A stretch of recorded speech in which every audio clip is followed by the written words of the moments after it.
There's a thought that visits you. Maybe it's, I'm not good enough. Maybe it's, I'm going to fail. Maybe it has a different face, but the same weight. And every time it comes, you do the same thing. You fight it. You argue with it. Distract yourself from it. Try to replace it with something better. You exhaust yourself pushing against something that keeps coming back. What if the fight itself is the problem? Most people never question the assumption underneath the struggle. They assume that if a dark thought keeps returning, it must mean something. About who they are, about what's true, about what's coming. They assume that letting it exist, even for a moment, is dangerous. So they fight. And fighting proves to them that the thought matters. And because it matters, it comes back stronger. You were never taught to relate to your mind. You were taught to manage it, control it, win against it. And that framing, mind as enemy, thoughts as threats, has been quietly destroying you. The real problem isn't that you have difficult thoughts. It's that you believe you are them. When the thought, I'm a failure, appears, you don't experience it as an event. You experience it as a verdict, and you spend enormous energy either accepting that verdict or fighting it. But either way, you've already handed it power it never actually had. You've confused the weather with the sky. Shunryu Suzuki spent decades watching this happen. A Japanese Zen master who brought Zen Buddhism to America, he taught not through doctrine, but through direct observation of the human mind in practice. And what he saw, in hundreds of Western students who came to him desperate for peace, was the same mistake, repeated without exception. People arriving at meditation wanting a quieter mind, and turning the practice itself into another war. His book, Zen Mind, Beginner's Mind, is not a self-help manual.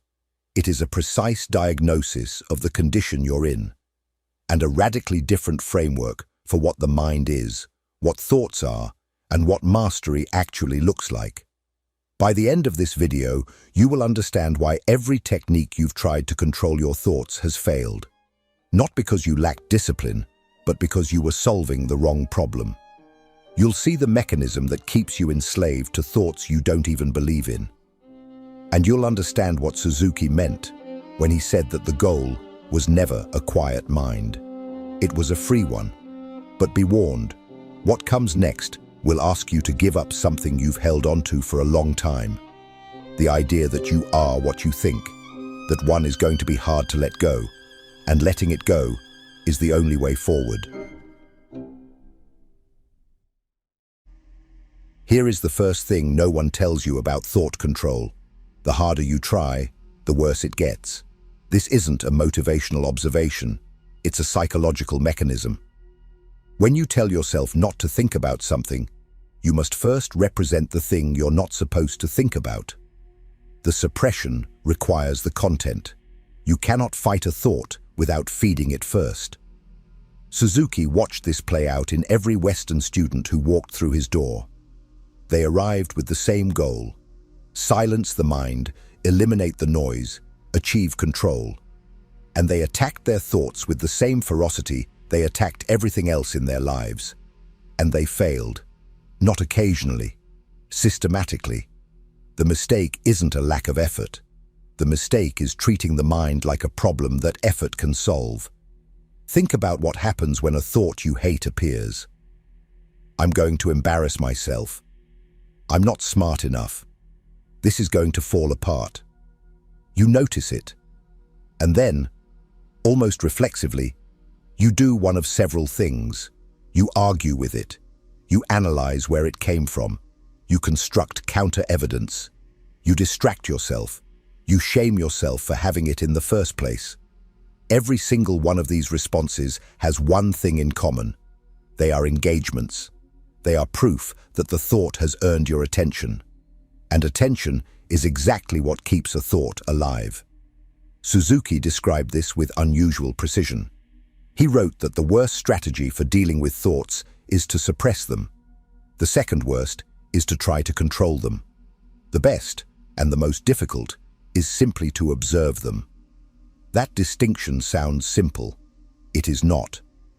Observation without engagement means something most people have never practiced, allowing a thought to exist without doing anything with it, not validating it, not refuting it, not building a story around why you're having it, not judging yourself for its presence, just noticing, the way you notice a sound outside a window. It's there. It doesn't require you.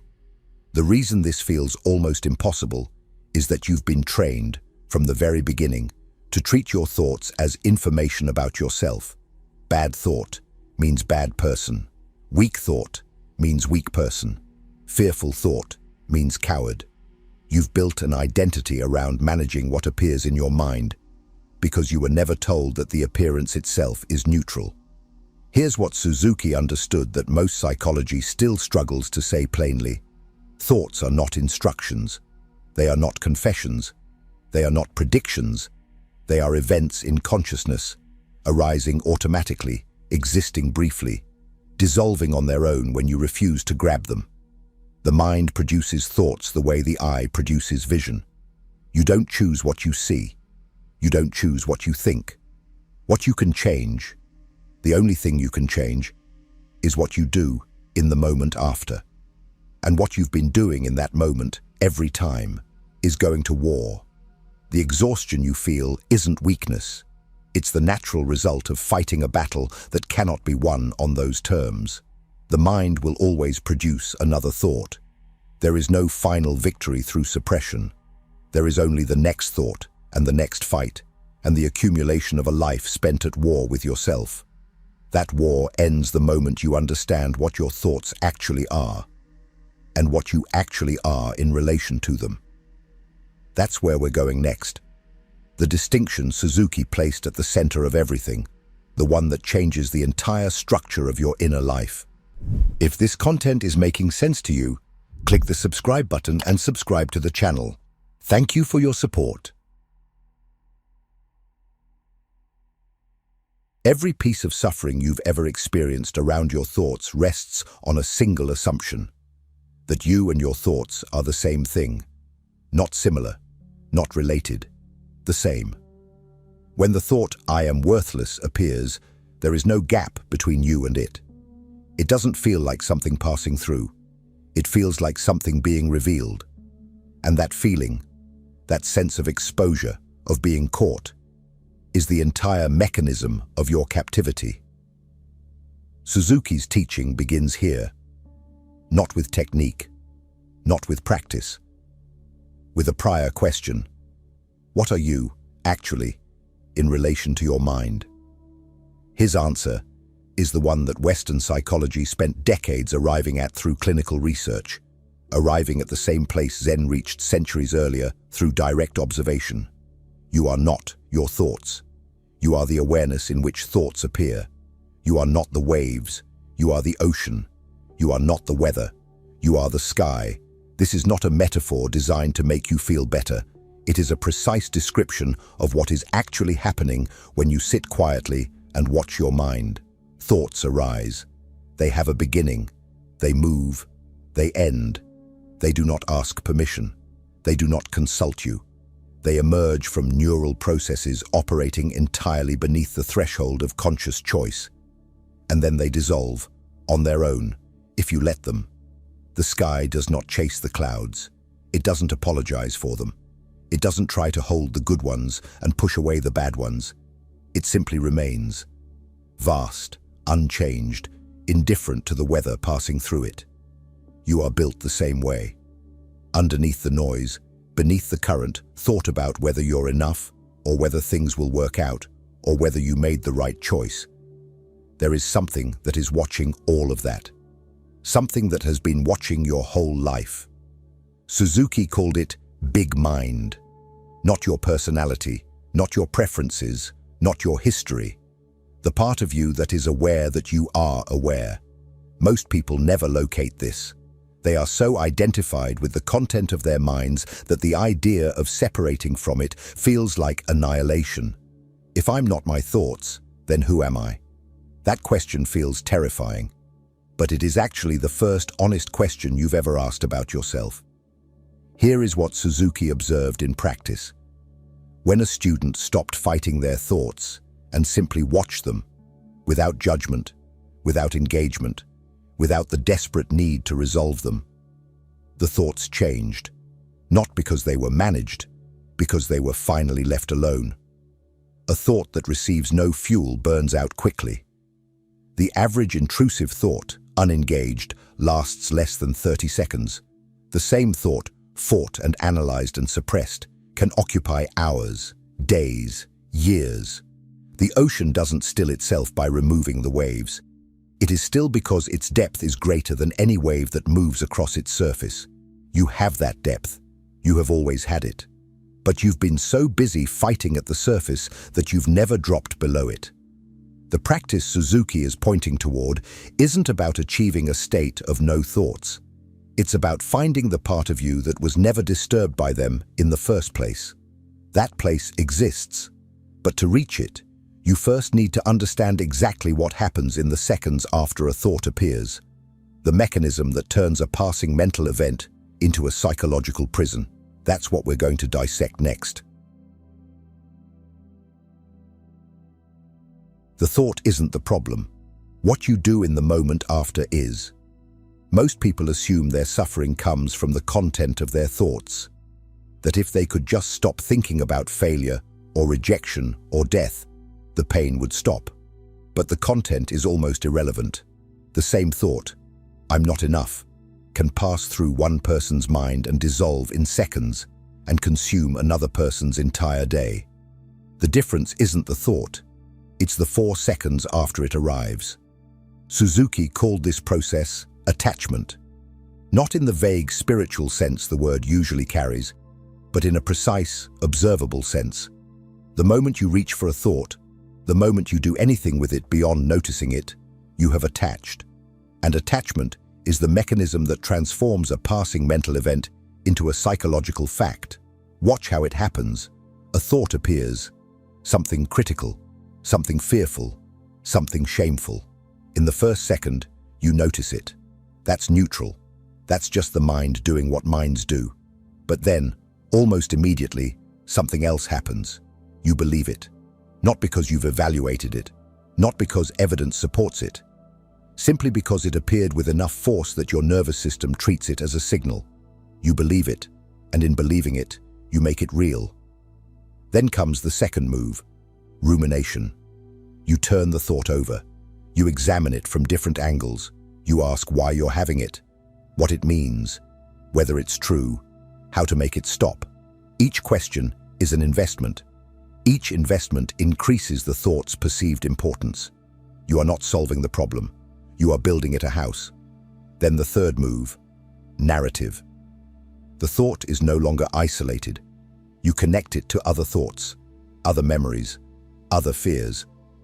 "I'm not enough" becomes evidence for every past failure, every future catastrophe, every relationship that didn't work.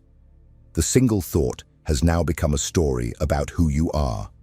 And stories are not dismissed in 30 seconds. Stories live for decades. And then the final move, almost invisible. You act from it. You withdraw. You overcompensate. You avoid. You perform. The thought has now shaped behavior, and behavior reinforces belief, and the cycle locks. Suzuki described the mind's tendency to produce thoughts as natural and inevitable. He compared it to a garden. Weeds grow. That is what gardens do. The question is never whether weeds will appear. The question is what you do when they do. You can pull them out violently, roots and all, and exhaust yourself, and watch them grow back. Or you can do what Suzuki suggested. Let the weeds be part of the garden. Observe them. And in observing, discover that a weed given no special attention simply becomes part of the soil. The attachment cycle, belief, rumination, narrative, action, is not a character flaw. It is a habit, a deeply grooved automatic habit that runs in milliseconds without your conscious participation. You did not choose it, but you are running it constantly, and you will keep running it until you can insert something into those 4 seconds. Not force, not a counterthought, something much simpler. A pause, a recognition, the awareness that a thought has arrived, and that you are the one watching it arrive. That pause is the entire practice. But practicing it requires something Suzuki placed at the center of his teaching. A quality of mind so different from what you're used to that it will feel, at first, like doing nothing at all. He called it beginner's mind, and it is the most powerful tool for thought mastery that has ever been described. That's where we go next. You've had certain thoughts for so long that they no longer feel like thoughts. They feel like facts. I'm not disciplined enough. I always self-sabotage. People like me don't succeed at things like this. These aren't fresh observations. They are conclusions, hardened by repetition, reinforced by selective memory, armored by years of evidence you curated without realizing it. By the time a thought has visited you 1,000 times, it doesn't arrive as a possibility. It arrives as testimony. This is the problem that willpower cannot touch. You can resolve, every morning, to think differently. And by noon, the old thought is back, carrying the full weight of its history, heavier than your resolution, older than your intention. The thought has seniority, and you keep losing to it, not because you're weak, but because you keep meeting it as what it pretends to be, an established truth. Suzuki's answer to this is Shoshin, beginner's mind. And it is not what most people imagine. Beginner's mind is not naivety. It is not pretending you don't know things. It is not forced optimism or deliberate forgetting. It is something more precise and more radical. The capacity to meet each thought, even the oldest, most familiar, most entrenched thought, as if it were arriving for the first time, without its history, without the accumulated weight of every previous visit, without the verdict it has been quietly issuing about who you are. Suzuki wrote that in the expert's mind there are few possibilities, but in the beginner's mind there are many. He was not talking about expertise in a skill. He was talking about what happens to a mind that thinks it already knows, a mind that has decided, a mind that meets every new moment carrying the full weight of its conclusions, and therefore cannot actually see what's in front of it. That mind is closed, not through malice, through habit. The expert's mind meets the thought, "I'm going to fail," and immediately cross-references it against a lifetime of supporting evidence, confirms it, files it, acts accordingly. The beginner's mind meets the exact same thought and sees just this, just a thought, right now, with no history attached to it, no precedent, no file to add it to. That difference is everything. In practice, this means something uncomfortable. It means that when the thought, "I always give up," arrives, you don't get to say, "I know this one." You don't get to treat it as settled. You meet it fresh, not because you're lying to yourself, but because the alternative is allowing a pattern of neurons to speak for you with an authority it was never granted. The thought has history. You don't have to honor that history every single time. This is not a trick. It is a discipline. And like every real discipline, it runs directly against the grain of what feels natural. What feels natural is to treat familiar thoughts as reliable. What Shoshin asks is that you treat them as new, which means seeing them clearly, without the fog of accumulated judgment, for perhaps the first time.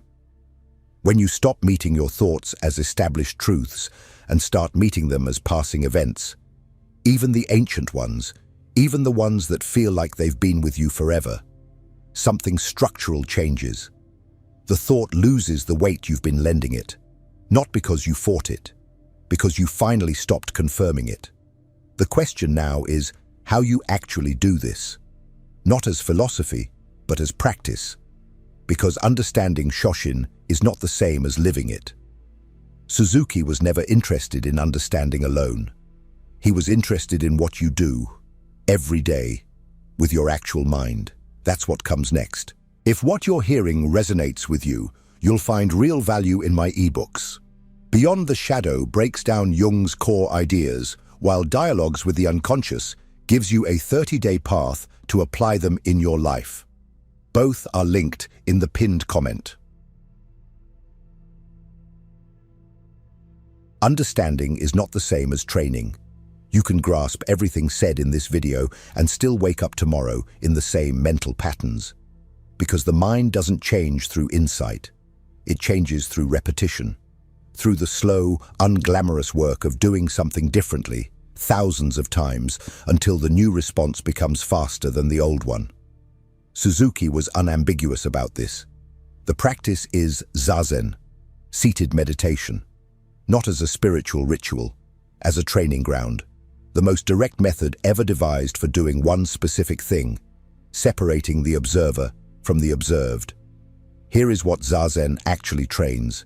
You sit, your back is straight, your eyes are half open, you breathe naturally, and thoughts come. They always come, immediately, relentlessly. A thought about work, a memory, an anxiety about something unresolved. And instead of following it, instead of engaging with it, you do something that feels almost insultingly simple. You note it, and you return to the breath. That's it. That is the entire practice. But don't mistake simplicity for ease. What you are training in that return is the most important psychological muscle you have. The capacity to notice that you've been pulled away and to come back without drama. Not with self-recrimination, not with frustration that it happened again, just back, quietly, like correcting your posture. You don't punish yourself for having slouched. You simply sit straight again. Suzuki was explicit that the goal is not a silent mind. Thoughts will come throughout every session. After years of practice, thoughts still come. The measure of progress is not their absence. It is the shrinking gap between being pulled and returning. At first, a thought takes you for 10 minutes before you notice, then 5, then 30 seconds. Then, occasionally, you catch it almost as it begins. That catching is freedom, not the absence of the wave, the ability to watch it break without being swept away. This training extends beyond the cushion. Suzuki insisted on it. When you wash dishes, nothing else. When you walk, walk. When you eat, eat. Not as a performance of mindfulness, not as an exercise you're doing correctly or incorrectly, but as a simple return to what is actually happening right now, in this body, in this moment. Every time the mind drifts into planning, ruminating, narrating, and you notice and you return, that is a repetition. That is the muscle being built. 2 additional tools from Suzuki's teaching are worth naming directly. The first is neutral labeling. When a thought appears, instead of engaging with its content, you simply note, thinking. Not, I am thinking about failure. Just thinking. This creates a small but critical distance. You are treating the thought as a phenomenon you are observing, not a message you are receiving. The content loses authority the moment you name it as an event. The second is what Suzuki called the inner witness, the part of you that can say, anxiety is present, rather than, I am anxious. That grammatical shift is not cosmetic. It is a structural change in how you relate to what's happening inside you. Anxiety as weather, you as sky. The witness doesn't fix anything. It doesn't need to. It simply refuses to collapse the distance between what appears and who you are. None of this requires hours of daily practice. It requires consistency. 10 minutes of zazen done every day builds something that 2 hours done occasionally cannot. The muscle needs daily use. Small, repeated, unspectacular. You already know what the insight is. The next part delivers what it actually costs and what you actually gain when you stop being controlled by your own mind. Here is the truth you've been building toward, and half hoping this video wouldn't say out loud. Your mind is not going to stop producing difficult thoughts. Not after 10 days of meditation. Not after 10 years. The thought, I'm not enough, will return. The anxiety about the future will return. The brutal internal commentary that narrates your failures in real time. It will return. If you came here looking for a method that ends that, you came looking for the wrong thing. There is no such method. There is no such destination. And that is not the bad news. That is the beginning of actual freedom. Because everything you've suffered around your thoughts has not come from the thoughts themselves. It has come from the contract you made with them. The unconscious agreement that says, when a difficult thought appears, it speaks for reality. It knows something true about you. It deserves a response. That contract, not the thoughts, is what has been running your life. Suzuki spent decades pointing at this. The goal was never silence. The Zen master does not have an empty mind. He has a mind that produces thoughts and remains undisturbed by them. The waves still move. The ocean remains. That is not a poetic ideal. That is a trainable state, a real, observable, neurologically measurable shift in how a human being relates to their own mental activity. What changes when you stop identifying with your thoughts is not the content of your inner life. It is the weight. The thought, I'm going to fail, becomes smaller. Not because you've argued it into submission, not because you've replaced it with a better thought, but because you've stopped lending it your identity. You've stopped co-signing it. And a thought you don't co-sign has no authority over your behavior. This is what Suzuki meant by beginner's mind applied to a life, not just to meditation, to everything, meeting each moment without the accumulated verdict of every previous moment, walking into a difficult conversation without carrying the weight of every difficult conversation you've ever had, beginning something new without the testimony of every previous attempt, not through denial, through the practiced refusal to let the past speak louder than the present. The hardest part of this is not the practice. The practice is simple. The hardest part is relinquishing the belief that your thoughts are how you know yourself. For most people, the internal monologue, even the brutal one, even the self-defeating one, is the most intimate relationship they have. It is constant. It is familiar. It feels, in a strange way, like company. And Suzuki is asking you to stop mistaking that voice for you. You are not the voice. You are the one who hears it. That shift, from identified to witnessed, from consumed to present, is not a concept you arrive at once and carry forward. It is something you practice every day, lose every day, and return to every day. That returning is the practice, not the achievement, not the destination, the returning itself. So here is the challenge this video leaves you with. Not a checklist, not a routine. One thing. The next time a thought appears that you would normally fight, don't argue with it. Don't analyze it. Don't suppress it. Just watch it. Name it, quietly, as an event, and see how long it actually lasts when you refuse to confirm it. That single act, repeated, is the entire practice, and the entire practice is the entire liberation. If this pulled something into focus for you, leave it in the comments. Not what you're going to do, but what you recognized. And if you're ready to go deeper into how the mind constructs the stories that hold you captive, the next video is already waiting. Don't stop here.